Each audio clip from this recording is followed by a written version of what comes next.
खलीफा मौजूद थे। उन्हें खबर लगी कि हुजूर के अब्बू की कब्र शरीफ खुल गई है, ऊपर लाके रखी गई है। तो आप दौड़े हुए आए, मदीने के टॉप क्लास के लोगों में शामिल थे। मौका मिला हुजूर के अब्बू के जनाजे के करीब जाने का। आप पहुंचे तो कहते हैं मुझसे बर्दाश्त न हुआ, मैंने हुजूर के अब्बू की जो नाश मुबारक रखी थी, मैं दौड़ करके मैंने पेशानी का बोसा दे दिया। हुजूर के अब्बू की पेशानी का मैंने बोसा दिया। जब मैंने बोसा दिया तो उसके बाद नामालूम जगह उनकी बकी शरीफ में लाश तदफीन अमल में आई है। मैं अपनी खानकाह में आ गया। शेख ज़ियाउद्दीन कहते हैं जैसे मैं अपनी खानकाह में आया, मुरीदों ने कहा कि हुजूर एक बात बताऊं। कहा क्या? जिस वक्त आप हुजूर के अब्बू की पेशानी का बोसा दे रहे थे, उस वक्त आपकी दाढ़ी के नीचे के बाल हुजूर के अब्बू के रुखसार का बोसा दे रहे थे।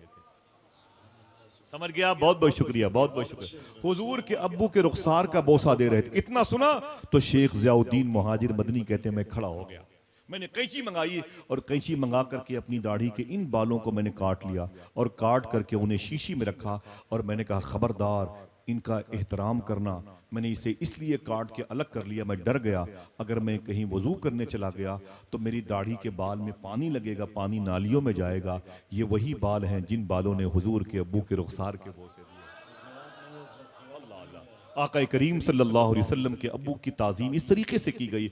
और फिर उसके बाद 30-40 लोग जो उनके साथी थे, बिजनेस करने वाले, अब वो मदीने शरीफ से मक्के की तरफ जा रहे हैं। खत भेज के खबर भेज दी मदीने मक्के शरीफ की, हम लोग बस 3 दिन के बाद आने वाले हैं। पूरे मक्के में खुशी की लहर दौड़ गई। आपके बेटे आते हैं तो पटना बीवी बच्चे सब पहुंच जाते हैं। आपका भाई आता है तो मुजफ्फरपुर रेलवे स्टेशन पर गाँव के दोस्त अहबाब भी पहुंच जाते हैं। आओ उन्हें रिसीव किया जाए। ऐसे ही माहौल था। जब मक्के वाले बिजनेस करके मक्के वापस आते थे तो बेटियां अपने बाप से मिलने के लिए, भाई अपने भाई से मिलने के लिए, गुलाम अपने आका से मिलने के लिए, आका अपने मालिक से मिलने के लिए, सब दौड़ दौड़ के वहां पर जाते थे और बगलगीर होते थे, मुलाकात करते थे, मुबारकबादियां पेश करते थे। उन्हीं मुबारकबादियां लेने और देने वालों में एक नाम था हजरत अब्दुल मुत्तलिब का। कहते मैं भी गया होता लेकिन मैं थक गया, इंतजार करते करते मेरी बाहें खुली हुई थी। मैंने कहा काफिले वालों से डांट करके, ये बताओ सब एक दूसरे से गले मिलते हो, ये मेरी बाहें खुली हुई अब्दुल्ला के लिए, मेरा बेटा अब्दुल्ला किधर गया? सब लोगों ने रो करके कहा अरे अब्दुल मुत्तलिब काबे के मालिक, भूल जाओ अपने बेटे अब्दुल्ला को। बोले क्यों? बोले मदीने शरीफ में उसका इंतकाल हो गया। इतना सुना तो हुजूर के दादा कहते मैं जमीन पर गिर पड़ा, मैं तड़प गया। जमीन ने मेरे चेहरे पर कब्जा कर लिया, मेरी खुशियां काफूर हो गई, मैं चीखने लगा।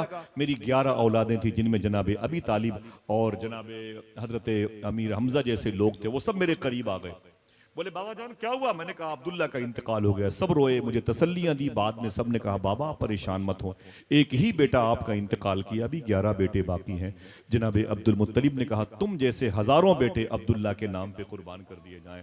मेरे बेटे अब्दुल्ला की किस्मत के की यावरी के बारे में तुम्हें इल्म नहीं, कितना प्यारा, कितना मुजस्सम, कितना अनवार, कितना तजल्लियात लेके वो नजर आता था मक्के में, वो कैसे इंतकाल कर गया। वो रोने लगे, मुझे वो सहारा दो और मुझे मेरे घर ले चलो। जनाब अब्दुल मुत्तलिब को लोगों ने उठाया और जब घर की तरफ जाने लगे तो आपने फरमाया कि रुक जाओ, यही घर मेरी बहू बेटी आमीना का है, वो भी तो अपने शौहर मेरे बेटे अब्दुल्ला का इंतजार कर रही है, पहले उसके यहाँ मुझे ले चलो। अम्मी आमीना कहती हैं जब से मुझे खबर लगी थी मेरा शौहर आने वाला है, मैंने घर में दीवारों पर मुश्क लगा दिया था, खुशबू लगाती थी। घर की दरो दीवार को मैंने मुश्क और ज़ाफ़रान में डुबो दिया था। मैंने बिस्तर के सिलवटों को ख़त्म कर दिया था। मैंने अपने लिबास बड़े पाकीज़ा रखे थे। घर के बर्तनों को बहुत साफ़ो शफाफ आईने में तब्दील कर दिया था। मैं ही नहीं, मेरे घर की दीवारें मेरे शौहर का इंतज़ार करती। मेरा शौहर आ रहा था, मेरा सरताज आ रहा था, मेरे सर का ताज आ रहा था। मेरे ख्वाब की ताबीर मेरे घर में 1 महीने के बाद आने वाली थी। अम्मी आमिना कहती जैसे जनाब अब्दुल मुत्तलिब के उनके बेटों के कदम की आवाज मेरे घर पे आए, मेरा दिल धक धक धकने लगा, शायद इन्हीं आवाजों में मेरे बेटे के कदम की आवाज भी हो। कहती मैं दरवाजे पर आ गई। जब मैं दरवाजे पर आई तो देखा तो मेरे खानदान के लोग थे, वो खड़े रो रहे थे। मैंने कहा मेरा शौहर आ रहा है, आज तो खुशी का दिन है, आप रोते क्यों हैं? तो जनाब अब्दुल मुत्तलिब ने कहा बेटी किसका इंतजार कर रही है? तो मैंने कहा मैं अपने शौहर का इंतजार कर रही हूँ। मैंने घर की सारी चीजें बहुत सलीके से रखी हैं, आज इस घर का मालिक आने वाला है। ऐसा क्यों करती हैं लड़कियां? वसीम बरेलवी ने एक हदीस शरीफ की तर्जुमानी की थी, उसूलों पर जो आँच आए तो टकराना जरूरी है, जो जिंदा हो तो फिर जिंदा नजर आना जरूरी है, और थके हारे परिंदे जब बसेरे के लिए लौटें तो सलीका मंद शाखों का लचक जाना जरूरी है। ये हुजूर की हदीस शरीफ है। वो लड़कियां जो अपने शौहर का मुस्कुरा करके इस्तकबाल करती हैं, हदीस के इस टुकड़े पर अमल करती हैं जो शेर की जामियत में खुशबुएं बिखेरता है। अम्मी आमिना कहती है मैं अपने शौहर का इंतजार कर रही हूँ। जनाब अब्दुल मुत्तलिब रोने लगे, बोले ना ना ना ना ना, भूल जा आमिना अपने शौहर को। बोले क्यों? बोले तेरे शौहर का मदीने में इंतकाल हो गया। इतना सुना तो अम्मी आमिना चीख पड़ी। वो कहती मैं जमीन पर गिर गई और रोने लगी। मेरी सारी खुशबुओं की जुल्फें बेतरतीब हो गई, मेरी जमीन, मेरा चेहरा खाक आलूद हो गया, मेरी सारी खुशियों के आशाने उजड़ गए, मेरे ख्वाब जो अच्छी ताबीर देने वाले थे उनके रोशनी के चिराग बुझ गए। मैं बेकरार हो गई, चीख रही थी। कबीले की औरतें मुझे तसल्ली पे तसल्ली देती जाती थी। अचानक अम्मी आमिना कहती है बहुत देर तक मैं रोती रही तो मैं खामोश हो गई। जब खामोश हुई तो साइलेंट हो गई, सुकूत और जमूत तारी हुआ। खामोश हुई तो अचानक मेरे पेट से आवाज आई। देखना कितने लोग सुभान अल्लाह कहते हैं। अम्मी आमिना कहती मेरे पेट से आवाज आई, अरे मेरी माँ आमिना मत रो मत रो मत रो, तुझे खबर नहीं है मैं जमीन पर रोने वालों को हंसाने के लिए आने वाला हूँ। ना ना ना मेरी माँ मत रो, वो नबियों में रहमत लक़ब पाने वाला, मुरादे गरीबों की बरलाने वाला, उतर कर हिरा से सुए कौम आया और एक नुस्खे कीमिया साथ लाया। अम्मी आमिना फरमाती मैं उठ के बैठ गई। मैंने कहा जाओ जाओ अपने कबीले वालों, जाओ अपने घर जाओ, मुझे छोड़ दो, मेरे रहमो करम पे छोड़ दो। कहा क्यों? कहा मेरे शौहर ने इंतकाल से पहले मेरे पेट में अपनी मोहब्बत की निशानी दे रखी है। काफिले वाले अपने घर चले गए। अम्मी आमिना कहती फिर तीसरा महीना, चौथा महीना, पांचवां, छठवां, सातवां, आठवां, नौवां महीना आया। देखना कितने लोग सुभान अल्लाह कहते हैं। अम्मी आमिना फरमाती हैं चौथे, पांचवें, छठवें, सातवें, आठवें, नौवें महीने में ऐसा कोई महीना नहीं होता था, ऐसा कोई महीना नहीं होता था जिस महीने कोई न कोई नबी मेरे ख्वाब में ना आता हो और ये कहता हो कि आमिना मुबारक हो, रसूलों के सरदार आने वाले हैं, आमिना मुबारक हो, रसूलों का ताजदार आने वाला है। अल्लाह अल्लाह नारा लगेगा, नूर वाला आया है। बोलो बोलो बोलो, नूर वाला आया है। जीते रहिए माशाल्लाह। अल्लाह मेरे भाइयों को बगदाद दिखा दे। हुजूर अपनी माँ के पेट में। मालूम है आपको हम क्यों कहते हैं आपसे, सरकारों की मौजूदगी क्यों कहते हैं आपसे बदअकीदों से बच के रहो। हुजूर की अम्मी की कब्र पे डायनामाइट लगा के उनकी कब्र को उड़ा दिया वहाबियों ने और कहा इनका ईमान सलामत नहीं। आप कहते हैं मौलवियों के झगड़े हैं, हाँ ये जिनकी 4000 रुपए तनख्वाह है इनके झगड़े हैं। क्यों किसी से लड़ेंगे मेरे भाई? हुजूर की माँ की कब्र शरीफ पर बम नस्ब किया और उसे रिमोट से उड़ा दिया और कहा हुजूर की माँ काफिरा थी, उनका ईमान साबित नहीं। अरे जालिम कहीं के 9-10 महीने हुजूर ने उनके शिकम में कयाम किया है। हाँ हुजूर की हदीस शरीफ अपनी जगह पर मुसल्लम है। मालूम है हुजूर गुजर जाए तो रोशनी फैल जाती है। जिसका अकीदा है ऊंची बोले। मैंने जो बात कही ऐसे नहीं हवा में उड़ाई, खिताबत का जोर नहीं। एक बुजुर्ग है उनका नाम है इमाम जलालुद्दीन सयूती। नाम फिर से लूं, इमाम जलालुद्दीन सयूती रहमतुल्लाह अलैह। ये लेटे हुए हैं मिस्र की जमीन पर। मैंने इनका नाम 2 मरतबे लिया, पता बता दिया, फिर भी आपने सुभान अल्लाह नहीं कहा। अब कह सकते हैं ये इतने बड़े बुजुर्ग हैं कि जिन्होंने 75 मरतबे ख्वाब में हुजूर को देखा है। बहुत बड़े बुजुर्ग हैं। ये कहते हैं मैं एक कब्रिस्तान के करीब से गुजरा, मैं एक कब्रिस्तान के करीब से गुजरा तो मैंने क्या देखा, हर कब्र में मुझे रोशनी नजर आ रही थी। बहुत बहुत शुक्रिया। हर कब्र में मुझे रोशनी नजर आ रही थी, हर कब्र में मुझे रोशनी नजर आई, लेकिन एक कब्र में रोशनी बहुत ज्यादा थी।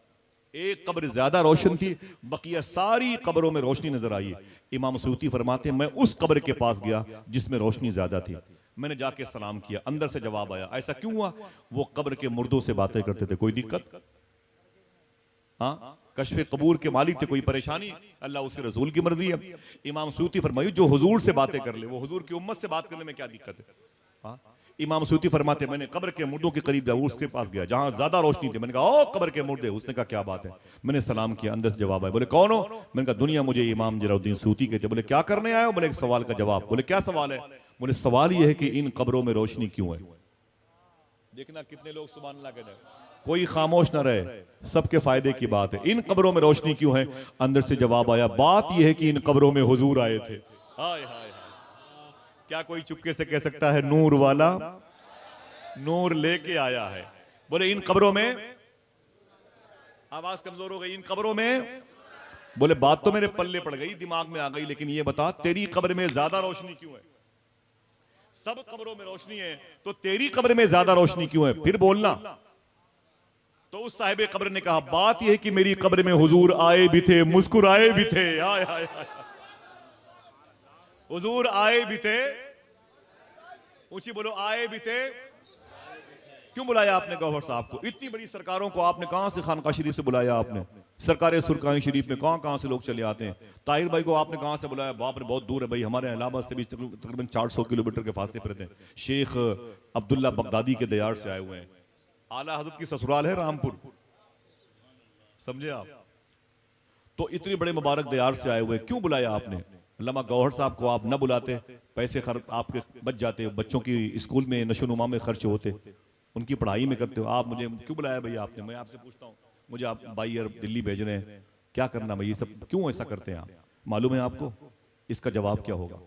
कोई पूछे तो क्या बताओगे? मैं आपको आज जवाब देता हूँ, इस जवाब को कभी भूलना नहीं इंशाअल्लाह। पूछा इन कब्रों में रोशनी क्यों है? कहा इन कब्रों में हुजूर आए थे। तेरी कब्र में रोशनी ज्यादा क्यों है? कहा बेस ये है कि मेरी कब्र में हुजूर आए भी थे। बहुत बहुत शुक्रिया, ऊंची आवाज में हाथों को उठा के आए थे। और कहा अच्छा अब ये बता तेरी कब्र में हुजूर मुस्कुराए क्यों थे? तब उस साहिब कब्र ने कहा मेरी छोटी सी दुकान थी, गुमती पर मैं दुकान चलाता था।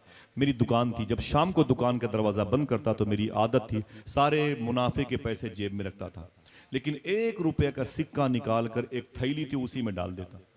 महीने में 30 सिक्के हो जाते थे, 2 महीने में 60 सिक्के हो जाते थे, और 6 महीने में 250 सिक्के हो जाते थे। 1 साल में वो थैली सिक्कों से भर जाती थी। देखना कौन सुभान अल्लाह कहता है, वो थैली सिक्कों से भर जाती थी। बोले फिर जब रबीउल अव्वल शरीफ का महीना आता, वही पैसे निकाल के हुजूर की मिलाद पे खर्च किया करता था। अल्लाह अल्लाह, बहुत बहुत शुक्रिया।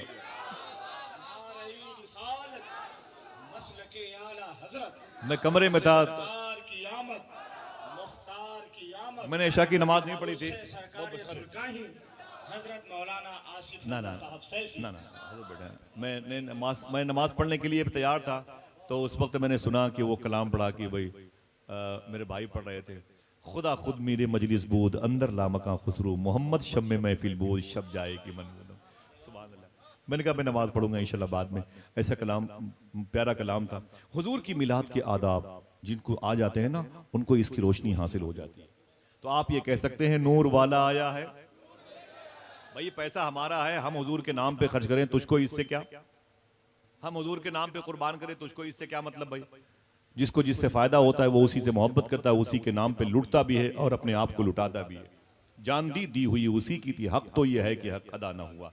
आका करीम सल्लल्लाहु अलैहि वसल्लम अपनी माँ के पेट में हैं। सुभान अल्लाह बोलेंगे? कहती हैं 4, 5, 6, 7, 8, 9 महीने में कोई ऐसा महीना नहीं होता जब कोई ना कोई नबी ना आता हो। और कहता हो अय आमिना मुबारक हो, रसूलों के सरदार आने वाले मुबारक हो। और मालूम है आपको मक्के शरीफ में जो कुआं है ना, कुआं पानी, ये वाटर लेवल बहुत नीचे है भाई, बहुत नीचे। आपके यहाँ जो 2-2, 3-3 रस्सियां लगती है ना, 2-2 सौ कई इतनी 2-2, 3-3 रस्सियां वहां लगती हैं आपके यहाँ के हिसाब से। बहुत वाटर लेवल नीचे है, बड़ी मेहनत से 1 बाल्टी पानी निकलता है मक्के शरीफ के कुएं से। अब तो समरसेबल का सिस्टम हो गया। अम्मी आमिना फरमाती हैं कुएं बड़े गहरे होते मक्के के। मैं पानी निकालने रस्सी और बाल्टी लेके जाती थी, लेकिन कब तक? जब तक हुजूर मेरे पेट में नहीं आए थे। जब तक हुजूर मेरे पेट में नहीं आए थे, मैं रस्सी भी लेके जाती और बाल्टी भी लेके जाती थी। बाल्टी से मुराद वो चमड़े का छागल है, वरना मुझसे पूछे बाल्टी साबित कीजिए, है कि नहीं? समझ गए? हुजूर की मां फरमाती है जब हुजूर मेरे पेट में आ गए तो मैंने रस्सी कभी इस्तेमाल नहीं की। मैं चुप हूं, देखूं कितनी देर के बाद आप सुभान अल्लाह कहते हैं। वाटर लेवल बहुत नीचे है, पानी बहुत नीचे है भाई। अम्मी आमिना फरमाती है जब हुजूर मेरे पेट में आए तो मैंने कभी बाल्टी ली तो, लेकिन रस्सी कभी नहीं ली, कभी रस्सी लेके कुएं पर गई नहीं। उनकी सहेली ने कहा कि आमिना क्या बात है, पानी भरने जाती है बगैर रस्सी के और भर के चली जाती है, ये क्या मतलब है? तो अम्मी आमिना फरमाती चल चल चल चल मेरे साथ चल, और तू भी बाल्टी ले ले। अम्मी आमिना फरमाती मैं उसे ले लेती। मैंने कहा बाल्टी रख दी यहीं पर, चल मेरे साथ। वो खड़ी होती, अम्मी आमिना फरमाती मैं कुएं की मुंडेर पे आती किनारे, और मैं कुएं में झांकती थी। मैं कुएं में पानी की तरफ मैं देखती थी, पानी मेरे पेट में हुजूर को देख के मचलता था। हाय हाय, जरा मोहब्बत से कह दो सुभान अल्लाह। पानी के दाएं बाएं जाने कोई रास्ता नहीं, अब जो मचल रहा है तो कैफियत ऊपर जा रही है। वो पानी मचलते मचलते अम्मी आमिना कहती मेरे तलवे के पास आ जाता था, और मैं बाल्टी डाल के पानी भर लेती थी, मेरी सहेलियां भी भर लेती थी। यही नहीं, देखना कितने लोग सुभान अल्लाह कहते हैं। अम्मी आमिना फरमाती जब तक मैं खड़ी रहती थी पानी भी रुका रहता था। क्यों? नूर वाला आया, आ रहा है आमीना का लाल। आका करीम सल्लल्लाहु अलैहि वसल्लम की आमद होने वाली है। ऊंची आवाज में बोलिएगा, सरकार की आमद। अम्मी आमिना फरमाती है कि आहिस्ता आहिस्ता रबीउन नूर शरीफ का मुबारक महीना आ गया। सुभान अल्लाह, यही महीना आया है बुलावा। हुजूर सल्लल्लाहु अलैहि वसल्लम की आमद का महीना आ गया। अम्मी आमिना फरमाती हैं चांद की 11 तारीख आ गई रबीउन नूर शरीफ की, जब मेरे शिकम से हुजूर जमीन पे तशरीफ लाने वाले थे। हुजूर की पैदाइश पर खुश हो जाए, आपकी नस्लों को अल्लाह खुश रखेगा इंशाअल्लाह। अम्मी आमिना फरमाती हैं कि रात की चांद की 11 तारीख थी, मैं अपने घर के आंगन में लेटी हुई थी। अपने घर के आंगन में लेटी हुई थी, अचानक मैंने क्या देखा, तारों के झुरमुट में आसमान के सारे तारे सिमट गए हैं और सिमट करके मेरे घर के आंगन की तरफ गिरने वाले हैं। मैं डर गई, मैंने कहा ये क्या है? आवाज आई, ना ना ना आमिना डर मत, मुबारक हो तेरे शिकम से रसूलों के सरदार आने वाले हैं। मुबारक हो आमिना का लाल आने वाला है, आमिना मुबारक हो तेरा लाल आने वाला है। और कहती हैं कि मैंने देखा कि काबे की छत पर एक झंडा नस्ब किया गया, एक झंडा मेरी छत पे और एक झंडा बैतुल मुक़द्दस की छत पे नस्ब किया गया। और उसके बाद अम्मी आमिना कहती है मैं घर में बैठी थी, कोई दर्द नहीं हुआ डिलीवरी का दर्द बहुत होता है साहिबो। मैं इस टॉपिक पर बात करता हूँ, बहुत होता है दर्द। मालूम है साइंस क्या कहती है? एक साइंसदान ने यह कहा कि डिलीवरी में एक औरत को बच्चा पैदा करते वक्त इतना दर्द होता है, अगर वही दर्द 60 या 70 मर्दों को बांट दिया जाए तो ये मर्द मर भी सकते हैं।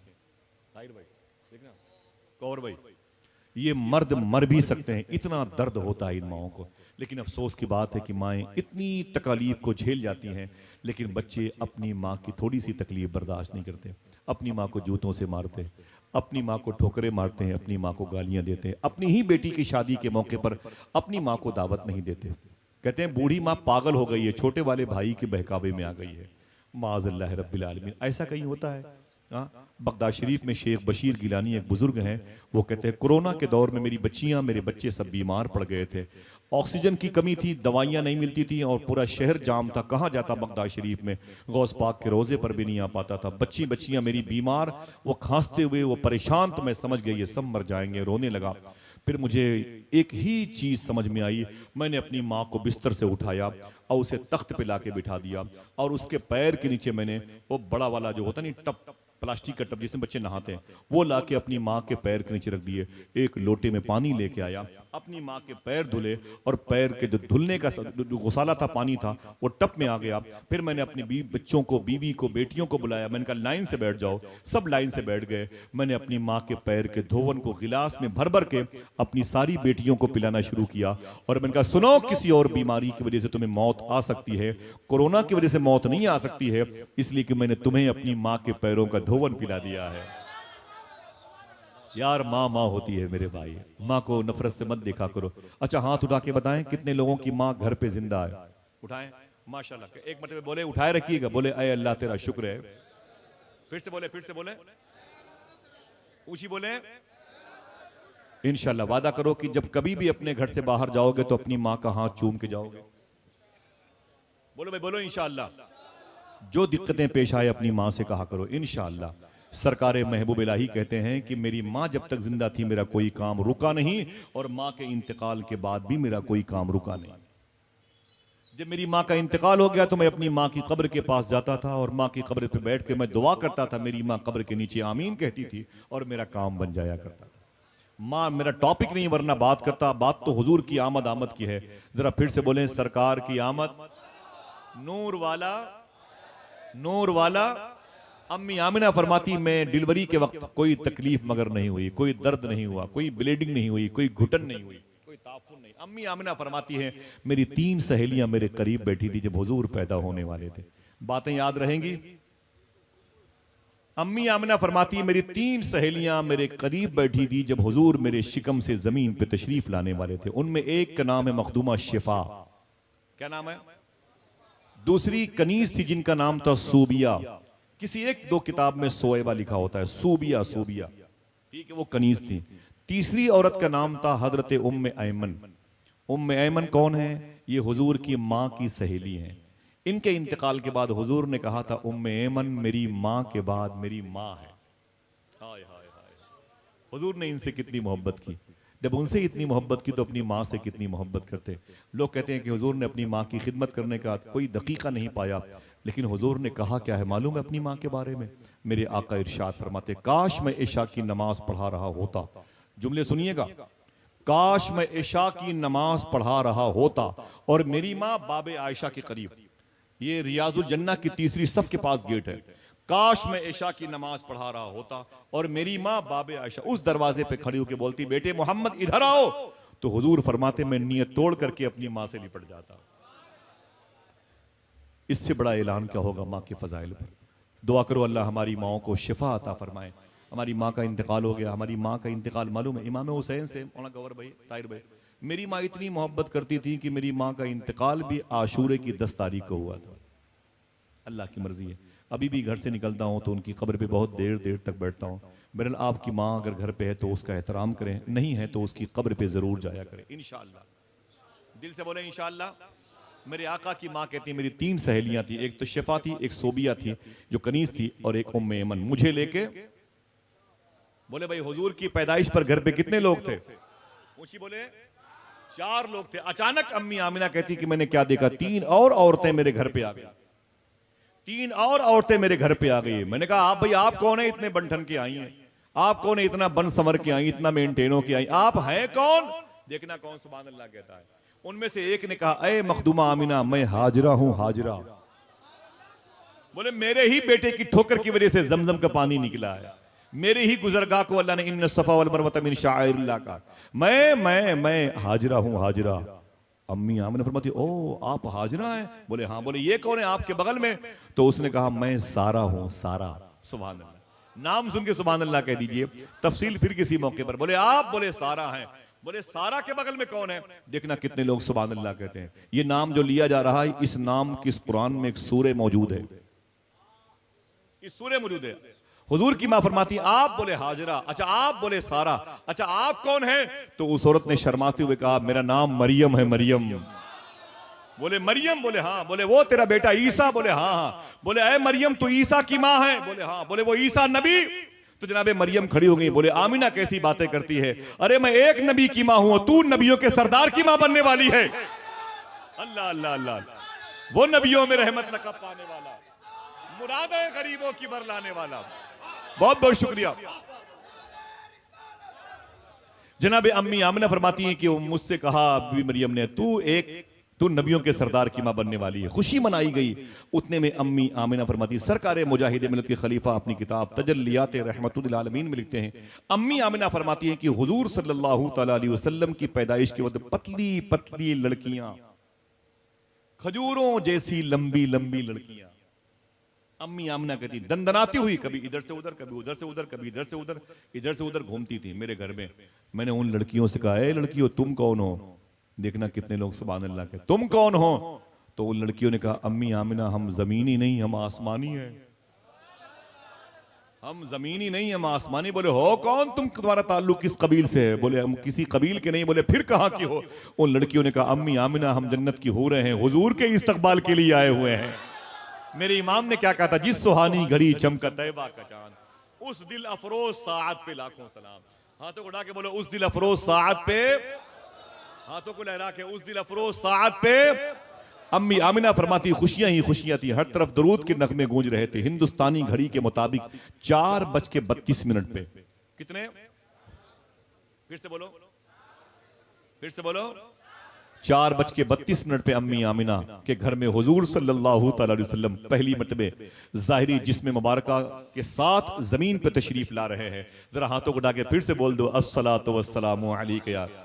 बोलो बोलो बोलो, अपने माँ बाप की मग़फ़िरत के लिए ऊंची बोलो। अम्मी आमिना फरमाती है हुजूर मेरे शिकम से जमीन पर तशरीफ लाए, मैं पहाड़ों के शहर में थी। मेरे बाएं तरफ कोहे फारा, सामने सफा की पहाड़ी, सामने मरवा की पहाड़ी, पीछे शेबी अबी तालिब की ये पहाड़ियां, हजारों पहाड़ियों का शहर, जहां पर 5614 फीट की बुलंदी पर गारे हिरा, गारे सोर, जहां 3500 फीट की बुलंदी पर गारे हिरा, इतनी बड़ी बड़ी पहाड़ियों के बीच में घिरा हुआ मेरा छोटा सा घर। उस घर में एक कमरा, कमरे की एक खास जगह, मैं उस घर में थी।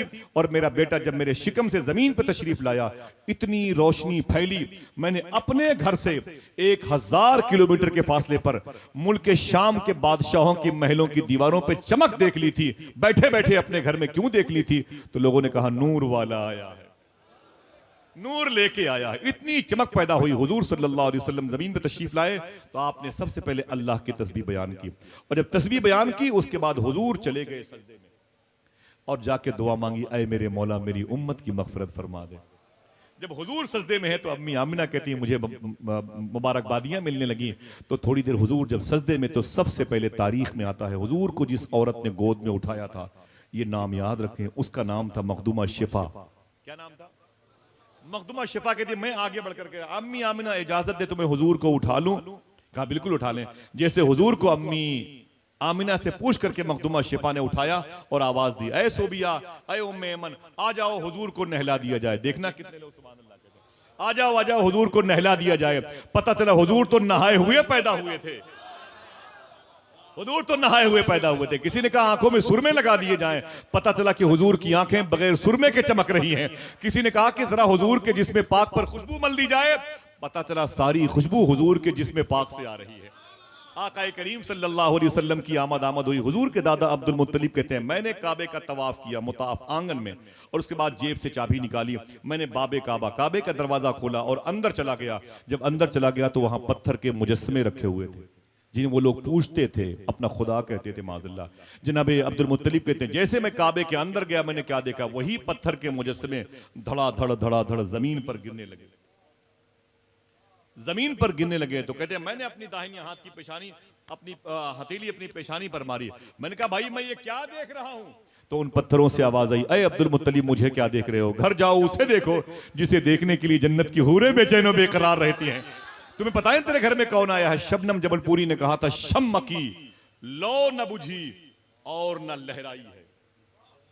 मतले की नाजुकी देखें आप।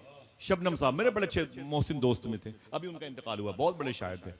नात का ये मतला देखें आप, मैं अपने बड़ों के कदम चूमते हुए, शम्म की लो न बुझी और न लहराई है, यूं जियारत को तेरे दर पे हवा आई है।